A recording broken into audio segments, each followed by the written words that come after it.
Hello and welcome back to the Lincoln Loco 3. Hope you're all doing well and looking forward to today's episode as we take on Valladolid and Fuenlabrada in La Liga 2. Now, I'll be honest with you, since you guys were last here, playing in between episodes, it's been miserable for multiple reasons, but I think we'll start off with some happier news. As you can see, we've had the youth intake preview come through, and potentially this is going to be a golden generation of players coming through. So fingers crossed we get some great players coming through with La Liga potential, and they'll carry us through the divisions, and we'll be absolutely fine to win a Champions League in like 3 years' time with these players. Likelihood is it probably won't pan out like that, but hopefully we do get some good young players. Andre Shitijel has been given another coaching course, which is fantastic, and because he was given one, I asked for one myself, and I've also been given a coaching course. The weird thing about Andre is, though, we actually can't see any of his staff attributes. They're still not loaded into the game, so he's on his coaching course, his second or third coaching course now, but we still can't see his staff attributes, so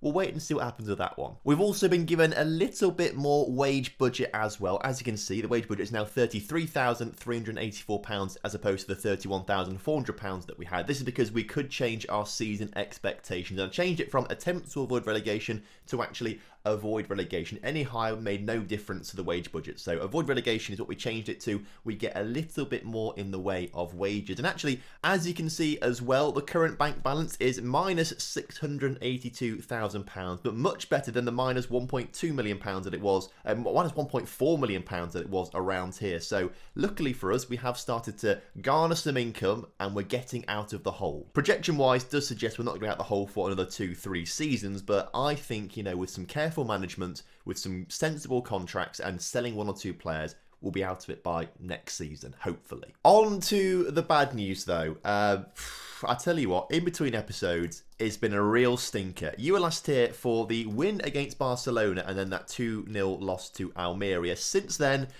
well, we've had that usual January just terrible month. We drew 2-2 with Alcorcon, but as you can see, since then, we lost to Villarreal B, Cordoba and Lugo, all 3 games lost in a row. February has got a little better. A 2-2 draw with Rayo Vallecano was decent, and last time out, a 4-0 win against bottom of the table Nastic was a fantastic result for us to get back to winning ways, but it was a long time without a win. Because of that, we have dropped to 13th in the table, which you might think is not that bad, but we are only 9 points away from the relegation spots. If we don't start to pick up a bit of form, we will get dragged into that relegation battle, and that could be very dangerous. So for the rest of the season, we've got to be so careful. At least Raul Jr. is still the top scorer in the league with 18 goals to his name this season, despite having not scored too many goals in recent weeks. There is some more bad news though.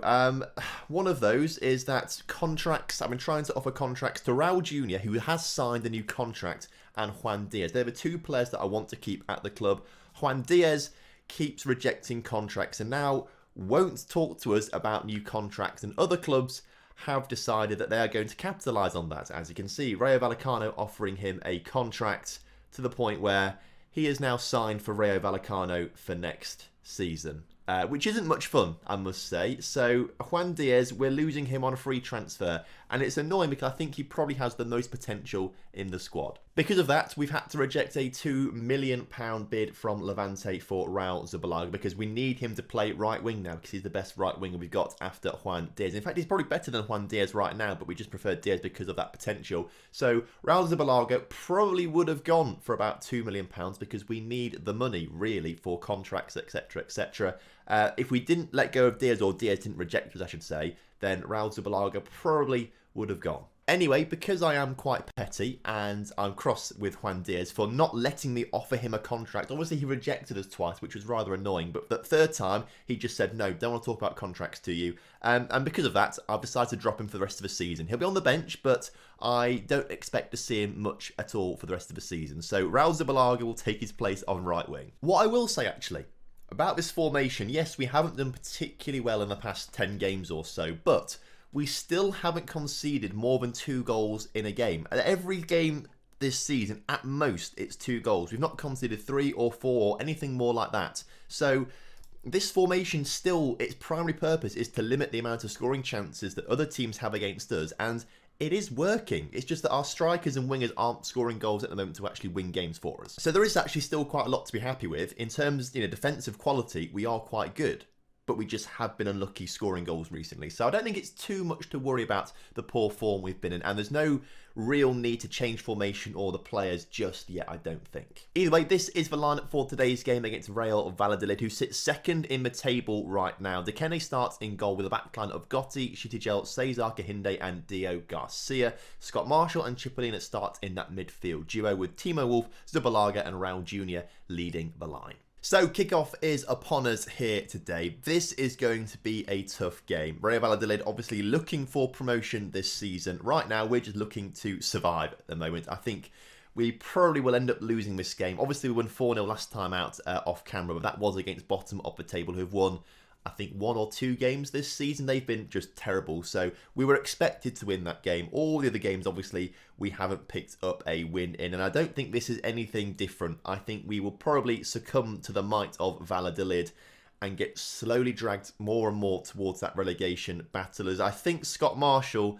might have just been sent off. No, he hasn't. I don't know what the highlight was for then, but there was some sort of prolonged highlight for something. Valladolid looking to come forward again from the throw-in as they get the ball out into the edge of the area. And can they get it into the middle? They can. And it's a free header. Why was no one marking Zaban there as he gets his 7th of the season and Valladolid go 1-0 up inside of 15 minutes. Who's meant to be marking him then? Who's meant to be marking him? It's this guy here. Dio Garcia just drifts away from him, leaves him open, and that's that. I do think that we are strong enough and good enough to not get relegated this season. I can't see it happening as Raul Jr. I think is offside for that goal. Let's see what the VAR says, but I think he probably was a little bit offside, unfortunately. Decision, goal disallowed. You hate to see it. That was a very good opportunity for us. How offside was he? Oh, it's fractional. It's fractional. As I was saying, I think we are good enough to not get relegated this season. I do believe that we should be capable of staying in this division, particularly after the start to the season that we had. You know, we started the season off brilliantly. I think that should be enough to carry us through if things do start to go terribly towards the end of the season. Or if Raul Zubalaga can score more goals like that, brings us back on level terms with Valladolid. Highlight straight from kickoff though, which is never ideal because it usually means a goal is coming. Hopefully for us though, that is what we want as Gotti gets a good interception there, but Valladolid do bring the ball back towards us. Get the ball through. Dekene makes a great save. Timo Wolf on the ball, running forward with a bit of pace. Come on, Timo. He's brought down. Red card. Red card, surely. That should be a red card. He was last man. Send him off, referee. Only a yellow. What are you on about? I also think this game is on TV because we've got some weird TV cameras here, look, as we've hit the wall and done nothing with that free kick. And there's also a TV camera, it's off cam. We'll get it later on. Look, down here in this corner, there's a TV camera just there, and then these ones sort of hanging behind the goal. I think this game is on TV, so hopefully we'll get a nice bit of money, nice little bit of money for this game. That would be quite good. As Zaban, the goal scorer, comes forward for Valladolid, gets it out wide. Can they get the ball into the area? The answer to that is yes, and they've nearly scored again. Valladolid look very, very good. Loads of highlights in this first half. Probably have to cut some of these out, otherwise this game is going to be far too long as they nearly score another one, Valladolid. So as half-time approaches, 1-1 with the league leaders or second in the table. Either way, they're very, very good. I think that's not too bad. Again, the statistics do suggest that we aren't going to concede more than 2 goals in today's game. So if we can just score 2 more ourselves, we are going to win this game. That's my hypothesis. If we score 2 goals in the second half, we will win this game.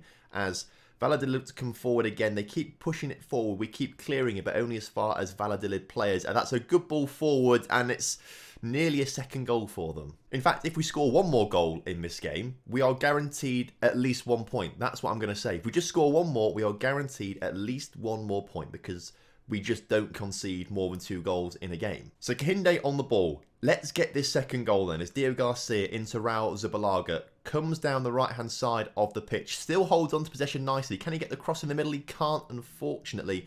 It is cleared away and Valladolid again look to come forward. Even though Cahinde gets the challenge in there, it just goes back to another Valladolid player.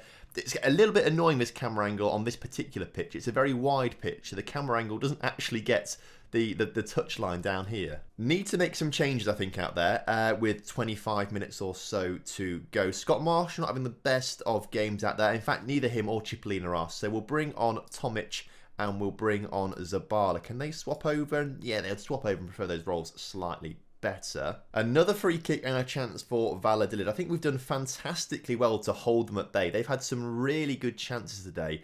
And especially Dekene, he's been absolutely superb in goal, doing so much for us, and another great save from him just to show you how good he is. The resulting corner is to be swung in. Kahinde clears it. Is this going to be the end of the highlight? Please, I just don't want to see any more chances for Valladolid as we managed to clear that ball away. 15 minutes to go in this game. A point here would be absolutely fantastic as Cesar nearly gives us a second goal there. Timo Wolf back in the middle. Cesar again can't win it.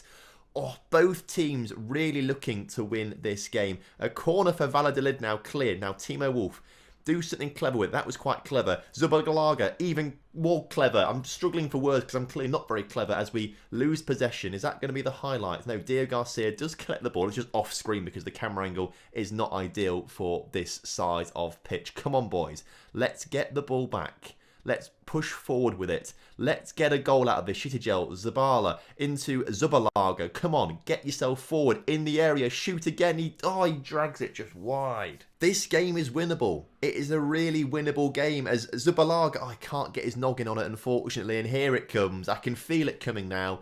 Valladolid are coming through. Gotti misses the challenge, and there we go. Yeah, you could tell that was coming, couldn't you? And after all the great saves that Dekene has made in today's game, of course, that was going to be the one he doesn't make a save for. I mean, you've got to... Gotti's done it as best as he can. He does get a touch on it actually there, but he does put it in the path of Camacho, and there's the goal. And with 5 minutes to go, we're not picking up anything from this game, even though I think we do deserve a point. That was a very long game. Loads of highlights. It's taken 12 minutes to play that game on recording-wise, so that is going to be cut down quite a bit. And that's the thing, every game we've played off camera has been a little bit like that. We've not been bad.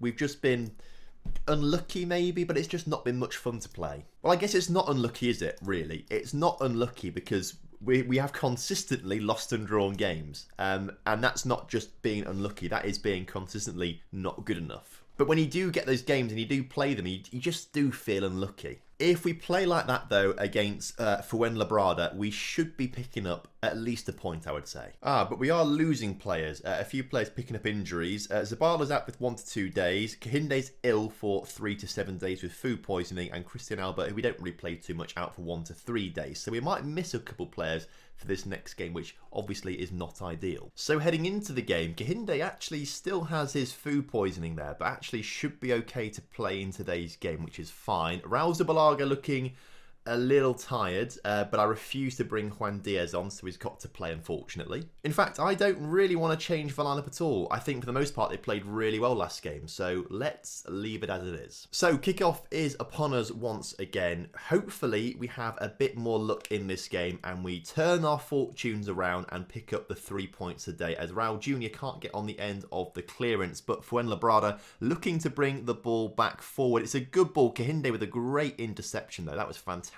from him, otherwise that would have been an almost certain goal for Fuenlabrada as they look to bring the ball forward. Still, Muller scores anyway, so it doesn't matter. Oh dearie me, not ideal this one. Come on boys, I believe in us. We're going to score right now. Zubalaga on the ball, gets it into Cipollina, back to Zubalaga, cross into the middle. Raul, somehow he's missed that. How Raul has put that wide, I do not know. In quite the opposite to the previous game, highlights are very limited in this particular fixture. 10 minutes ago until half-time, and we've seen nothing, really. We've seen nothing from either team, apart from obviously the goal and Raul's missed opportunity. As we go into half-time, 1-0 down. Thrash the arms, far from police from what I've just seen. Everyone looks motivated by that, and I'm going to go a little bit more attacking in this second half. I think we need to try maybe just pushing forward a little more, a bit more aggressive with our play. Hopefully it'll make a bit of a difference, although it might just invite a bit more pressure on and open up the gaps a little bit more for Fuenlabrada. But Gotti with a good interception and challenge there. Timo Wolf wins the ball that he was nodded down by Raul Jr. Timo Wolf still going. Timo Wolf scores an incredible goal there. There's a lovely cartwheel to celebrate, but how Timo Wolf has scored that, I do not know. And how he won the ball as well, because that looked like a lost cause to me, but that is pure determination from Timo Wolf to just get in there, drive into the 6-yard area, and somehow slot it past the keeper. Brilliant stuff. And immediately, another highlight for us is Timo Wolf on the ball again into Raul Zubalaga. It's a goal. Is it off? It's not offside. You love to see it. In literally the space of, 60 seconds, we have just scored 2 goals and turned this game around. Going on to attacking has really helped us out. It's a perfect ball as well from Timo Wolf. Unfortunately, Zubalaga has got a knock, and I don't want to risk him getting injured too much. So, Juan Diaz, the snake, might have to come on the pitch, unfortunately. Cipollina will come off as well for Zabala too, who had a good game when he came off the bench last time. 20 minutes to go in this game. We've turned things around nicely in the second half. If we can just keep going, pick up the 3 points, move ourselves a little bit further away from that relegation battle, that's all we need to do. All we need to do as the clock looks to be ticking down in the final few moments of the game. Please don't score. No highlights at all. 2-1-0. We have won the game 2-1. Absolutely fantastic. So a little bit of good news to come there at the end of today's episode following that 2-1 victory. Next up we've got Oviedo. Obviously we'll do that off camera, but Oviedo were a team that we beat earlier on in the season. I think the only back-to-back victories we've had this season, if I can find them, are Real Oviedo and Deportivo. Other than that, we've not had back-to-back victories, and potentially, if Oviedo and Deportivo are as poor as they were at the start of the season, we might have a chance of going 3 games in a row winning, which would be amazing. Obviously, though, we won't see that. Next time, we'll be back for the Real Madrid B game and the Malaga game. Very interested in playing both of those teams on camera, so we'll come to those guys next time out after the regen day, which will be very exciting. So next episode you'll get to see all the new regens that have come through. Either way though, I hope you have enjoyed today's episode. If you have done, drop a like on the video for me and subscribe to the channel if you are new around here, and I will see you next time. Have a good one. Goodbye.